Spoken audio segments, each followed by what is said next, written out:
Good afternoon, everyone. Dear students, today we will be reading The Summer of the Beautiful White Horse, a story written by William Saroyan. This is the first chapter from our textbook, Snapshots. Before we start, few words about the author. William Saroyan was an award-winning American-Armenian short story writer, dramatist, and novelist. He was born in 1908 in Fresno, California, in USA. His parents were Armenian immigrants from Turkey. At the age of 3, after his father's death, Saroyan was placed in the orphanage together with his brother and sister, and this was an experience he will later describe in his writing. Many of Saroyan's stories were based on his childhood experience among the Armenian American fruit growers, and many of these stories dealt with the ruthlessness of the immigrant.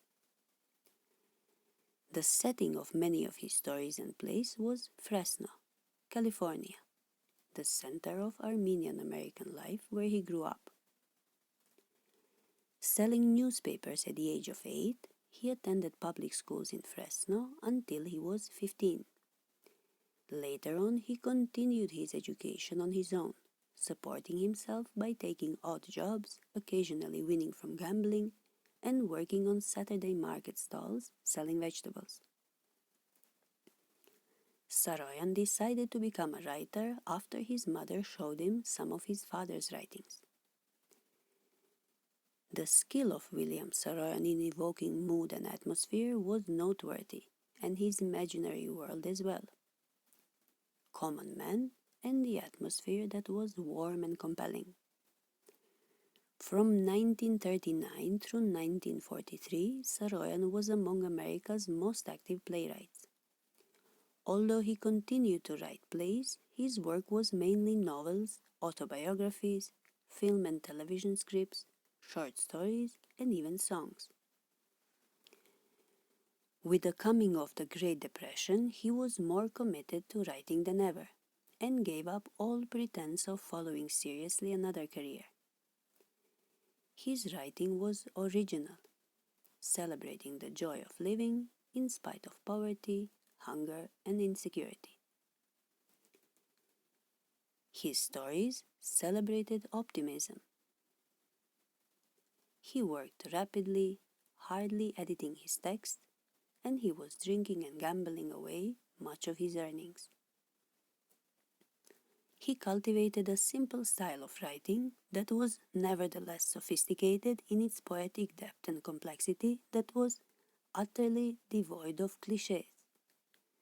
He placed little value in what he termed safe writing, and he was most pleased by the accidental element in his own work. This world-renowned writer is described as one of the most underrated writers of the 20th century.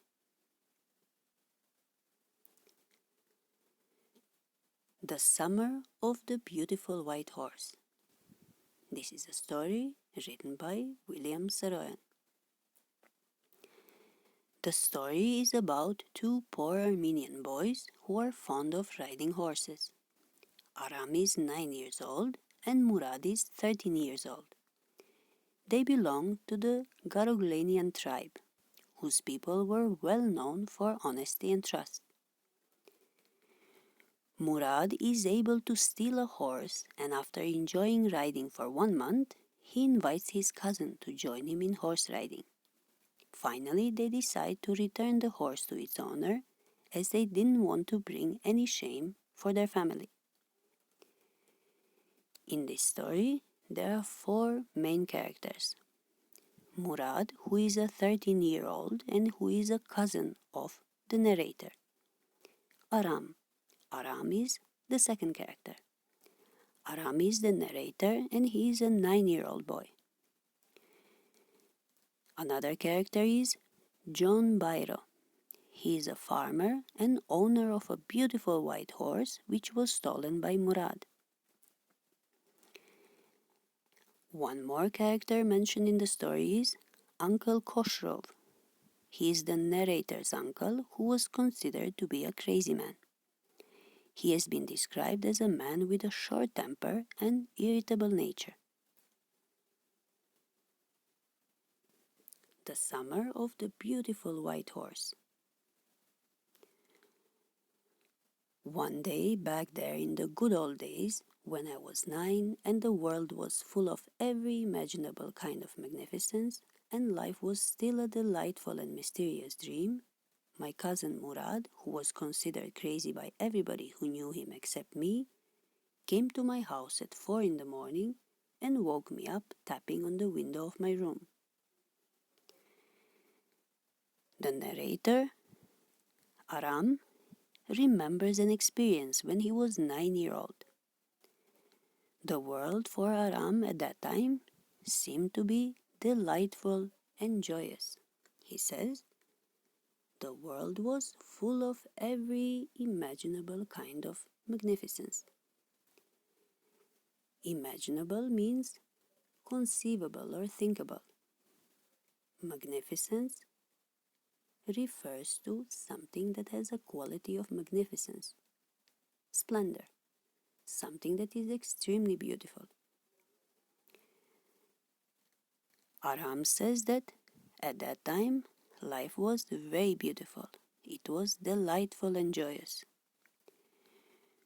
Murad, whom everybody considered crazy, except for the narrator, came one day at 4 in the morning, and he woke Aram by tapping on the window of his room. Tapping means the action of striking against something with a quick blow or a sound made this way. He was making sound on his window.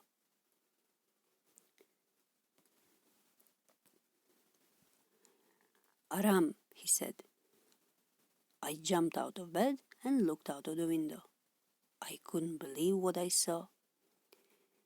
It wasn't morning yet, but it was summer, and with daybreak, not so many minutes around the corner of the world, it was light enough for me to know I wasn't dreaming. The narrator, Aram, says that I was sure I wasn't dreaming. With daybreak. Daybreak refers to dawn. It was still dark, however, I was sure I wasn't dreaming. My cousin Murad was sitting on a beautiful white horse. I struck my head out of the window and rubbed my eyes. His cousin was sitting on a beautiful white horse. Aram jumped out of the bed and he couldn't believe his eyes. To struck the head out of the window means he put his head out of the window. Yes, he said in Armenian, it's a horse. You are not dreaming. Make it quick if you want to ride.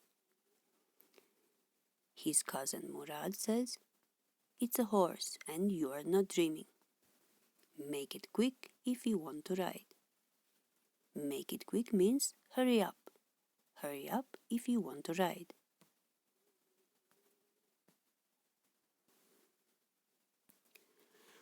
I knew my cousin Murad enjoyed being alive more than anybody else who had ever fallen into the world by mistake, but this was more than even I could believe. Here the author says that I knew my cousin Murad enjoying being alive. His cousin was very lively, and he says he was enjoying being alive more than anybody else who had ever fallen into the world by mistake. He is referring to his cousin. His cousin was very lively, and he refers to him as if he had fallen into the world by mistake. However, this was more than even I could believe. He says, even I couldn't believe what I saw. In the first place, my earliest memories had been memories of horses, and my first longings had been longings to ride. Longings refers to a strong desire. The author, the narrator, Aram, was very fond of horses. He says one of his earliest memories were memories of horses, and his first longings were longings to ride. He loved horses. This was the wonderful part.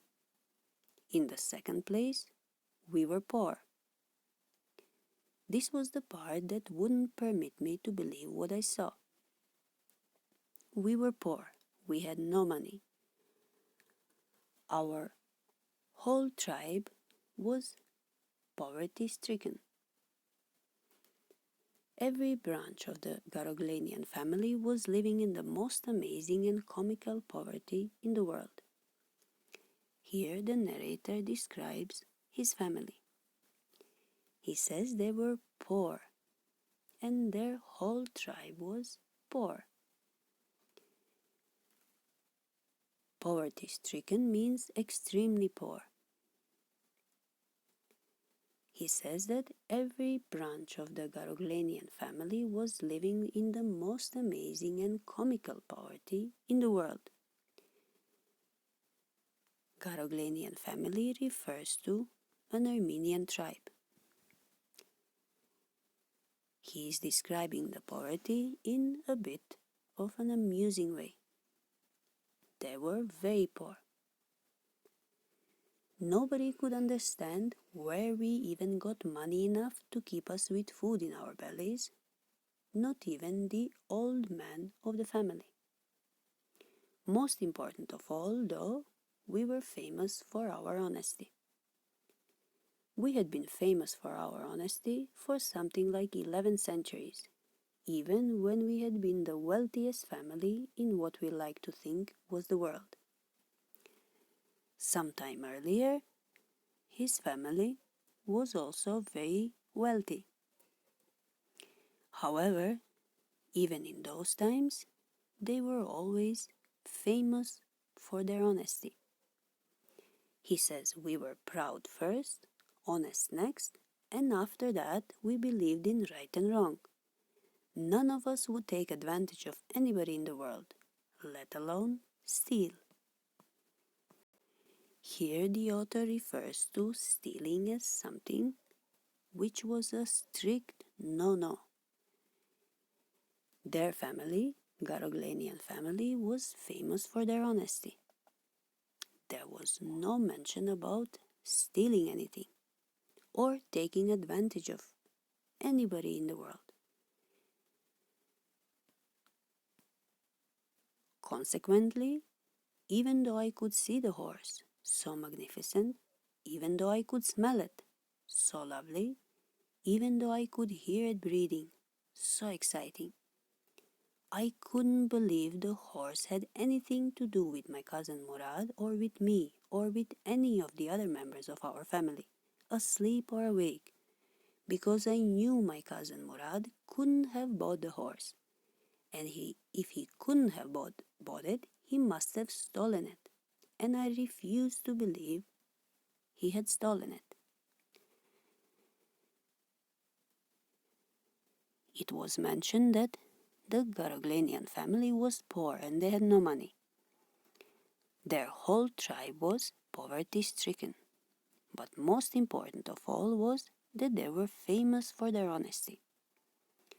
From a long time they had built up a reputation for being proud and honest. They would never even take advantage of anyone. That is why, for Aram it is very difficult to believe his eyes, that his cousin Murad has come with a horse. And he knows that he could not have bought the horse. And that means he must have stolen the horse. No member of the Garoglanian family could be a thief. I stared first at my cousin and then at the horse. Aram said that no one in our family could be a thief. How is this possible? I stared first at my cousin and then at the horse. He stared. He looked intently.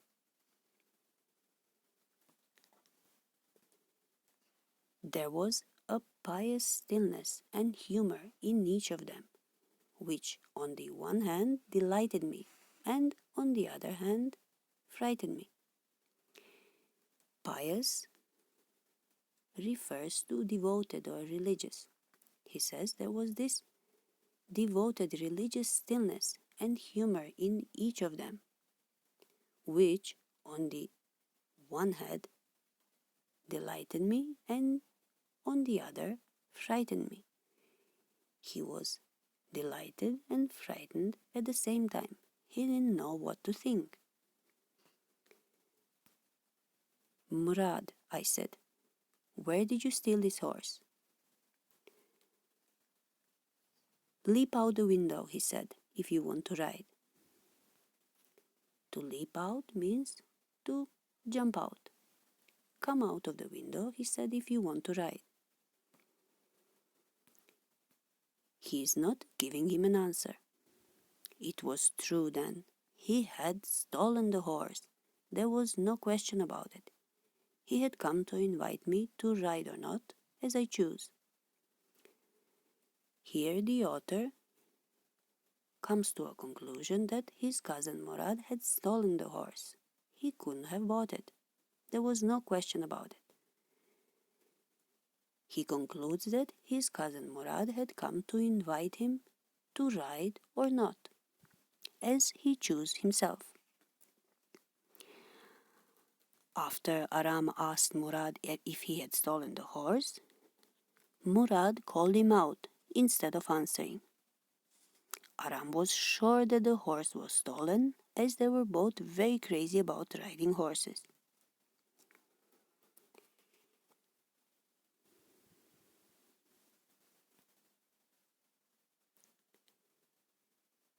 Well, it seemed to me stealing a horse for a ride was not the same thing as stealing something else, such as money. For all I knew, maybe it wasn't stealing at all. The narrator, Aram, is also very fond of riding horses. So he thinks that maybe stealing a horse is not stealing at all. It's not as if you are stealing some money. He says, for all I knew, maybe it wasn't stealing at all, because he didn't get an answer. If you were crazy about horses the way my cousin Murad and I were, it wasn't stealing. It wouldn't become stealing until we offered to sell the horse, which of course I knew we would never do. Since they are both very fond of riding, this is a perfect excuse. Aram is not questioning where did the horse come from, because he is very excited to ride the horse. And he says that this wasn't stealing. It wouldn't become stealing until we offered to sell the horse. If we were to sell the horse, maybe then we could call it stealing. Which of course I knew we would never do. We would never sell the horse. So it is not stealing. It is okay. Let me put on some clothes, I said. All right, he said, but hurry. I leaped into my clothes. I jumped into my clothes. Aram was in a hurry to ride the horse. He was very excited. I jumped down to the yard from the window and leaped up onto the house behind my cousin Murad. Here, Aram jumps out. He jumps down to the courtyard from the window and he jumps up onto the horse behind his cousin Murad. Now both of them are on the horse. They are both sitting on the horse.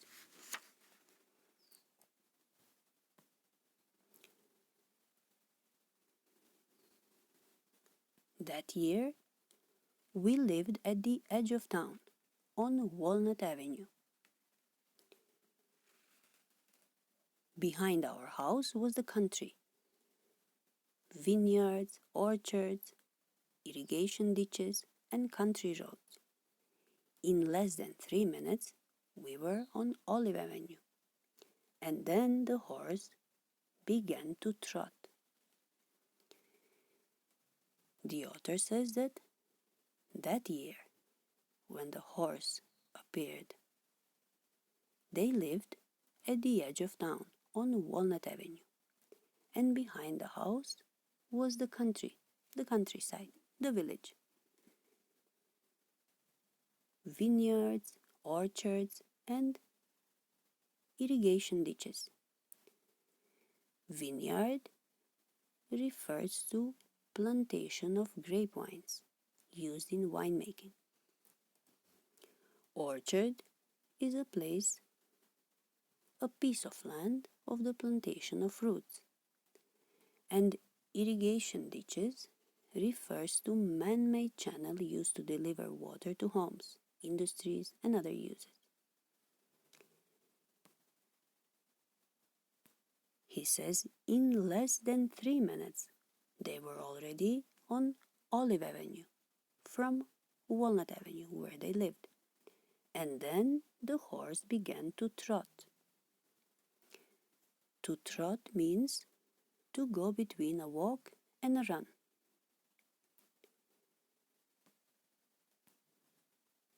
The air was new and lovely to breathe. The feel of the horse running was wonderful. My cousin Murad, who was considered one of the craziest members of our family, began to sing. I mean, he began to roar. Here, the author describes his cousin as well. He says he was considered one of the craziest members of our family. He began to sing. I mean, he says he began to roar. He was very loud. Both Aram and Murad were having a wonderful time riding the horse. Murad started singing out of excitement and enjoyment.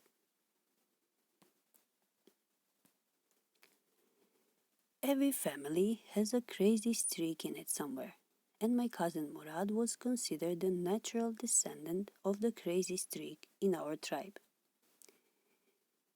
Here the author wants to say that every family has a weird member. Crazy streak refers to a line or a race. Every family has a crazy line in it somewhere.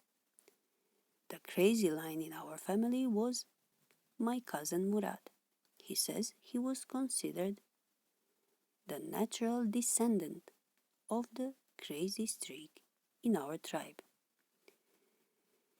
Descendant refers to a person that is descended from a particular ancestor, successor.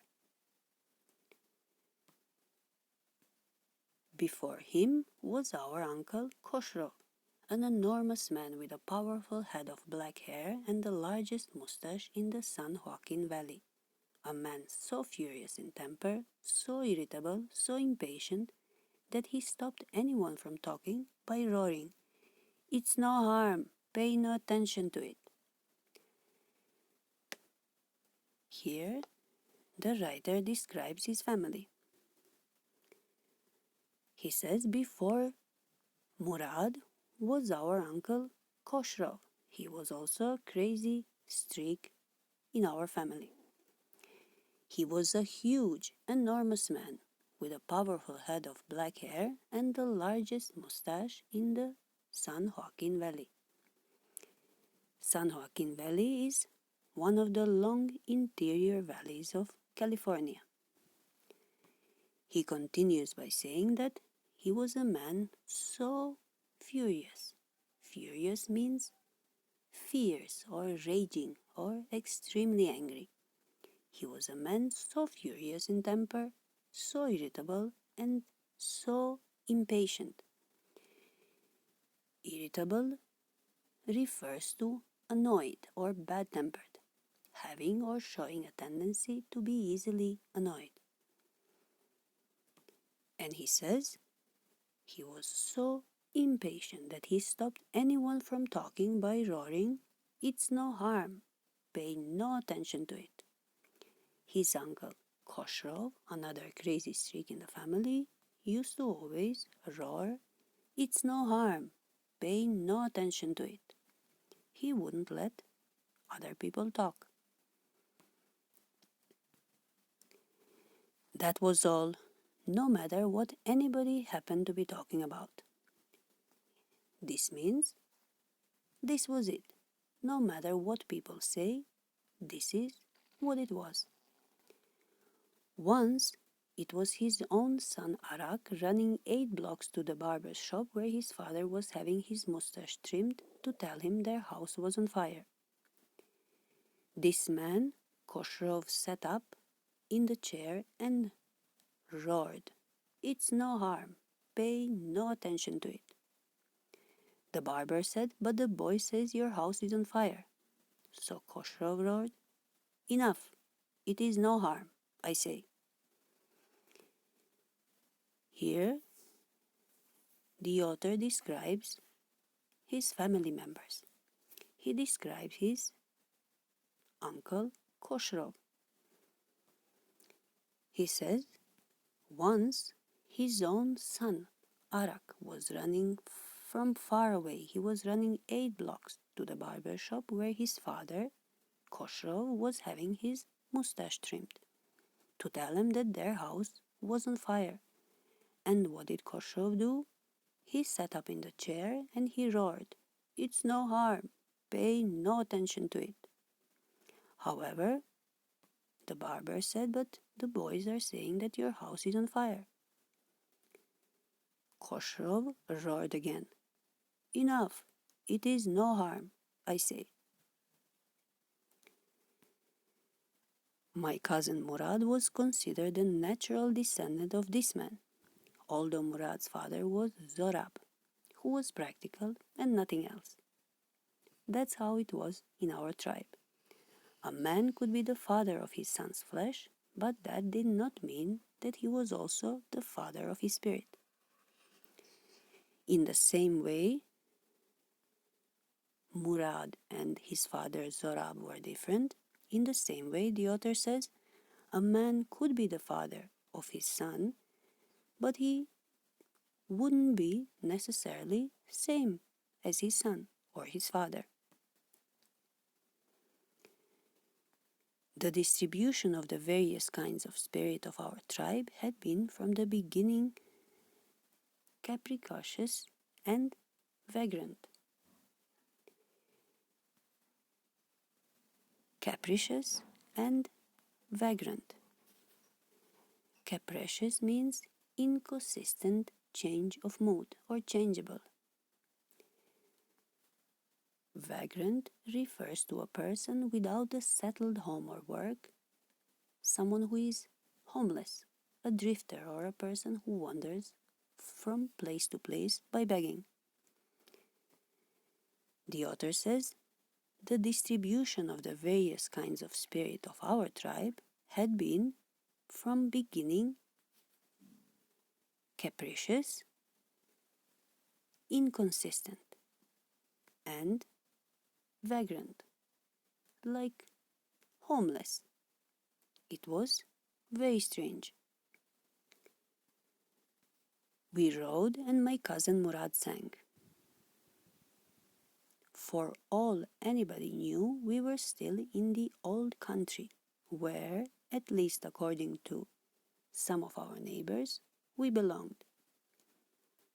They were riding the horse on the land that belonged to them. He says we let the horse run as long as it felt like running.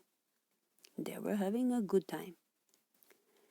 At last, my cousin Murad said, "Get down, I want to ride alone." Until now, they were riding together. Now, Murad says, "I want to ride alone." "Will you let me ride alone?" I asked.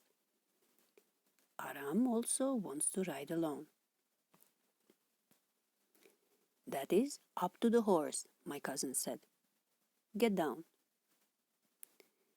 "That is up to the horse" means the horse will decide. Will you ride alone or not? "The horse will let me ride," I said. "We shall see," he said. "Don't forget that I have a way with the horse." "Well," I said, "any way you have with the horse, I have also." "For the sake of our safety," he said, let us hope so. Get down." "All right," I said, "but remember, you've got to let me try to ride alone." Now Aram will come down and Murad will ride alone. Aram also wants to ride the horse alone. I got down and my cousin Murad kicked his heels into the horse and shouted, "Wazir, run!" Wazir refers to the name for the horse. The horse stood on its hind legs, snorted. Hind legs refers to the back legs. The horse snorted. To snort means to breathe out, to make loud sound through the nostrils. And then the horse burst into a fury of speed that was the loveliest thing I have ever seen. After he came down, the horse started running. Murad was riding the horse, and the narrator says this was the most beautiful thing I had ever seen. My cousin Murad raced the horse across a field of dry grass to an irrigation ditch, crossed the ditch on the horse, and 5 minutes later returned, dripping wet. Murad went to ride the horse alone. He kicked the horse and it started running, and after 5 minutes Murad stopped. Now there was Aram's turn to ride the horse. The sun was coming up. It was early in the morning and the sun was coming up. "Now it's my turn to ride," I said. My cousin Murad got off the horse. "Ride," he said. I leaped to the back of the horse and for a moment knew the most awful fear imaginable. The horse did not move. The narrator is surprised. He is very surprised because the horse is not moving. He says this is the most awful fear imaginable because he was very fond of riding horses. And his cousin was already telling him that he can ride, but the horse will decide. And this time the horse did not move. "Kick into his muscles," my cousin Murad said. Kick means hit. "What are you waiting for? We've got to take him back before everybody in the world is up and about." His cousin Murad is saying, "Hurry up, what are you waiting for? Kick into his muscles. We've got to hurry and take him back because everybody will find out that we are riding the horse. Everybody in the world is up and about before everyone gets up," because this was early in the morning.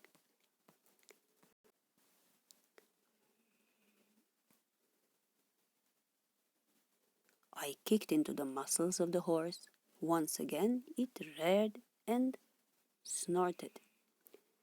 Reared means raised. It again raised on his hind legs, and it again snorted. We said snorted means breathing out. Then it began to run. I didn't know what to do. Instead of running across the field to the irrigation ditch, the horse ran down the road to the vineyard of Tikran Halabian, where it began to leap over vines. Finally, the horse started running. However, he was running, instead of running across the field to the irrigation ditch, the horse ran different way. He ran down the road to the vineyard of Dikran Halabian, and there he began to leap over vines. He began to jump over these vines. The horse leaped over 7 vines before I fell. Then it continued running. Here, the narrator falls from the horse, and the horse continues running. My cousin Murad came running down the road. "I'm not worried about you," he shouted. "We've got to get that horse. You go this way, and I'll go this way. If you come upon him, be kindly. I'll be near." Now, since the horse had run away, they must find the horse, and Murad is giving the instructions. I continued down the road, and my cousin Murad went across the field toward the irrigation ditch. It took him half an hour to find the horse and bring him back. Murad, after some time, finds the horse. Both of them searched for the horse in different directions, and it took them half an hour to find the horse. "All right," he said, "jump on. The whole world is awake now." "What will we do?" I said. "Well," he said, "we'll either take him back or hide him until tomorrow morning." He didn't sound worried, and I knew he'd hide him and not take him back. Not for a while, at any rate. The narrator knows his cousin very well. He knows that they will either take him back or they will hide him until tomorrow morning. This is what Murad says. However, the narrator says he didn't sound worried, and I knew he will hide him and not take him back, at least not yet. Not for a while, at any rate. At any rate means no way, under any circumstances. "Where will we hide him?" I said. "I know a place," he said. "How long ago did you steal this horse?" I said. It suddenly dawned on me that he had been taking these early morning rides for some time, and had come for me this morning only because he knew how much I longed to ride. Here, Aram comes to a conclusion. He said, "It suddenly dawned on me." To dawn means to appear or to become evident. It means he realized that his cousin had been taking these early morning rides for quite some time. And today he had come only because he knew how much he longed to ride. His cousin Murad knew that Aram also longed to ride.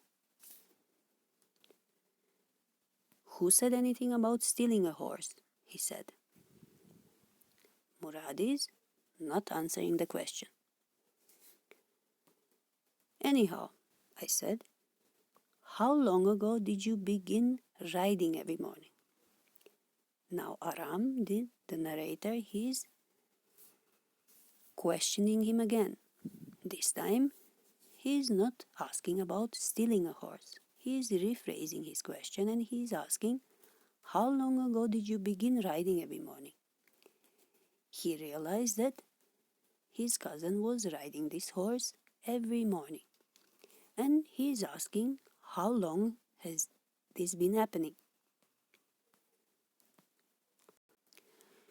"Not until this morning," he said. "Are you telling the truth?" I said. "Of course not," he said. "But if we are found out, that's what you are to say."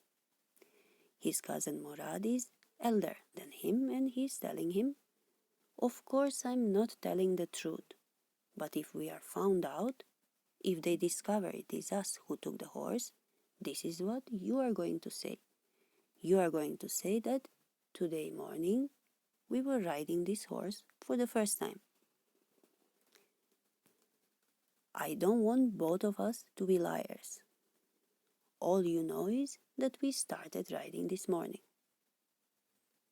All right, I said.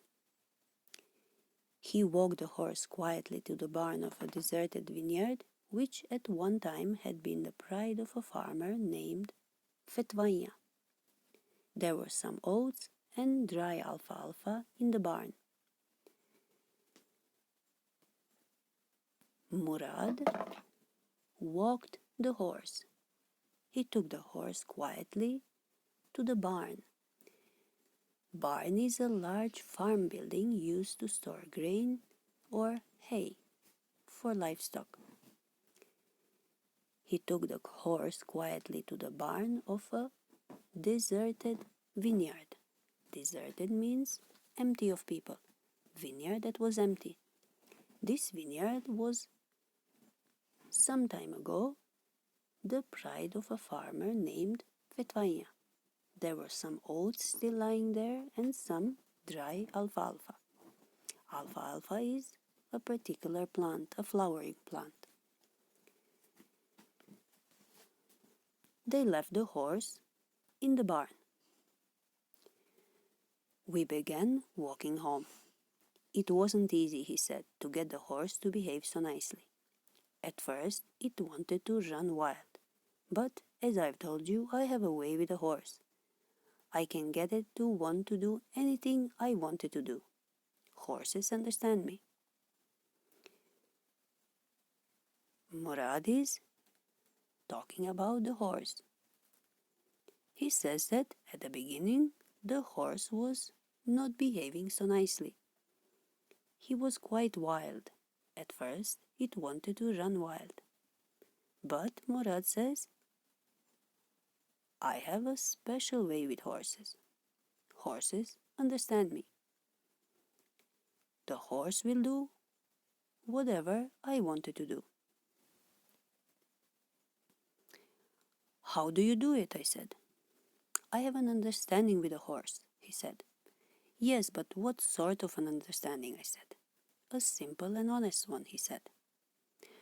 Well, I said, I wish I knew how to reach an understanding like that with a horse. You're still a small boy, he said. When you get to be 13, you'll know how to do it. Here we can see that Murad is bragging a bit. He's telling him you're still a small boy. Once you are 13, you will know how to do it. I went home and ate a hearty breakfast. The narrator says he went home and he had a good breakfast. That afternoon, my uncle Khosrow came to our house for coffee and cigarettes. He sat in the parlor, sipping and smoking and remembering the old country. His uncle Khosrow came to their house and sat in the parlor. Parlor is a sitting place in the house. He sat in the parlor, sipping and smoking and remembering the old country.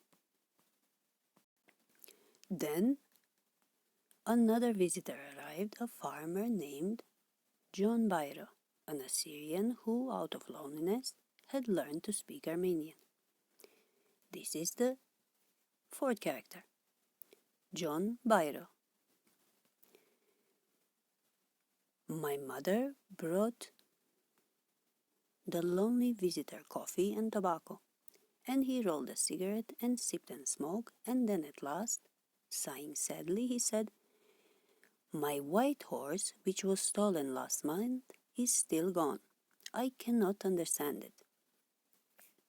Here we found out that the white horse, the horse that Aram and Murad were riding, was the horse that belonged to John Byro, an Assyrian who, out of loneliness, had learned to speak Armenian.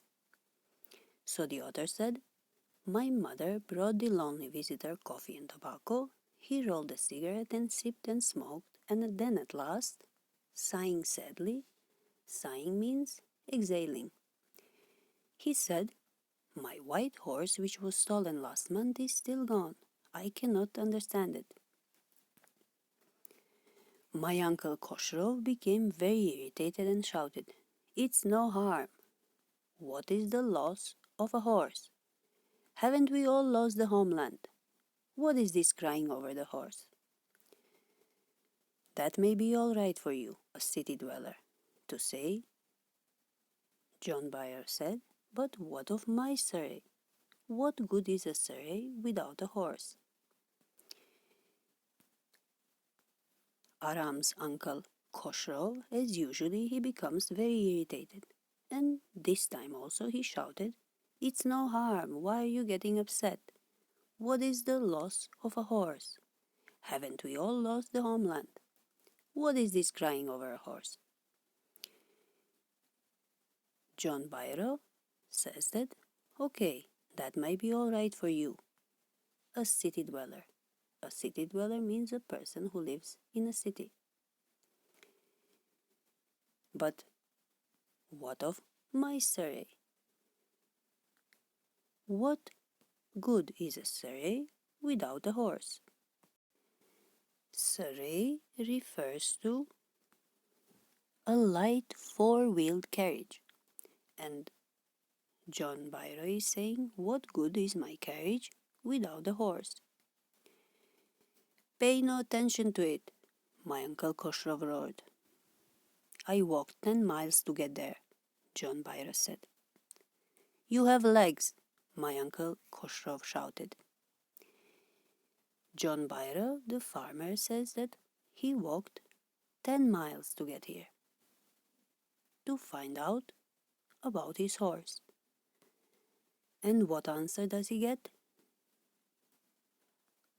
Aram's uncle Khosrow tells him, "Well, you have legs." "My left leg pains me," the farmer said. "Pay no attention to it," my uncle Khosrow roared. "That horse cost me $60, the farmer said. This is John Byro. He is again saying that horse cost me $60. And what does Uncle Khosrow say? He says, "I spit on money." He got up and stalked out of the house, slamming the screen door. He refers to the man who stalked out of the house. To stalk out means to walk in a way that shows you are angry or offended. So he walked out of the house, slamming the screen door. Slamming means to shut the door loudly. My mother explained. "He has a gentle heart," she said. "It's simply that he is homesick and such a large man." The farmer went away, and I ran over to my cousin Murad's house. He was sitting under a peach tree, trying to repair the hurt wing of a young robin which could not fly. He was talking to the bird. The narrator goes to visit his cousin Murad. He comes to his house and he sees his cousin sitting under a peach tree. He was trying to repair the hurt wing of a young robin. There was a young bird which couldn't fly, and Murad was trying to help. He was talking to the bird. "What is it?" he said. "The farmer, John Byro," I said. "He visited our house. He wants his horse. You've had it a month. I want you to promise not to take it back until I learn to ride." Aram tells his cousin that John Byro, the owner of the horse, has visited our house, and he wants his horse back. But don't give him the horse. You had it for a month, and now I want